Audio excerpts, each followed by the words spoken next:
سموکینګ دی، سیګرټ سموکینګ، سیګرټ څکل، نشې کول.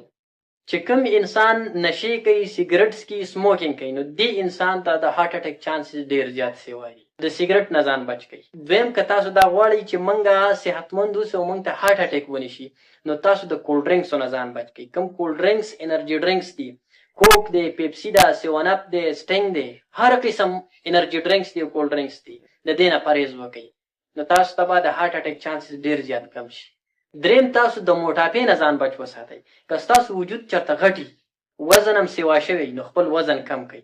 چې کله ستاسو وزن کم شي، نو تاسو ته به د هارت اټیک چانسز کم شي. څلورم، تاسو د فاسټ فوډز نه ځان وساتئ. فاسټ فوډز دا بازاري خوراکونه چې دي که نه، دا مه کوئ. دا برګر دی او دا سموسه ده، دا غوړ خوراکونه، دا کړي مړي او دا د ډډه تیلو دا غټ ډنچ پکې ولاړي، د دې خوراکونو نه ځان بچ کړئ، نو تاسو ته به د هارت اټیک چانسز کم شي.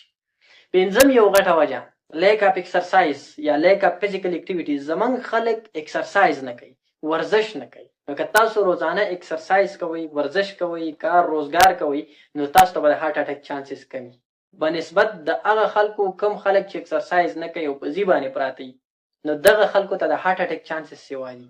نو تاسو غواړئ چې موږ صحتمند اوسو او موږ ته د هارت اټیک چانسز کم شي، نو تاسو ایکسرسایز خامخا کوئ. شپږم غټه وجه، کوشش تاسو دا وکړئ چې تاسو د دې سټرس، انزایټي او ډپریشن نه ځان راوباسئ. څومره چې تاسو خوشحاله وئ، تاسو ته به د هارت اټیک چانسز کمي.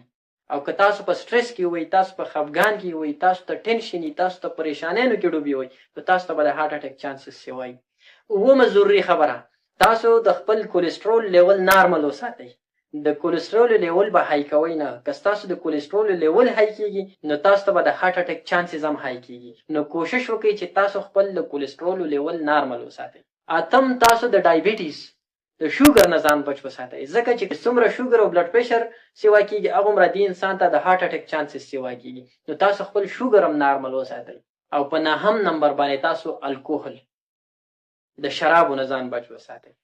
زمونږ علاقه کې خیر ډېر خلک دا شیزونه نه کوي، خو دا کم چې الیټ کلاس خلک دي که نه، نو دا خلک کم چې شراب نوشي کوي، شراب څکي، دې خلکو ته د هارت اټیک چانسز ډېر زیات سوی. نو که تاسو غواړئ چې موږ ته هارت اټیک ونیسي او موږ صحتمند اوسو، نو په دې اته خبرو باندې عمل وکړئ. د دې شیزونو نه ځان بچ وساتئ، تاسو به صحتمند یوئ او تاسو ته به د هارت اټیک چانسز ډېر زیات کمي.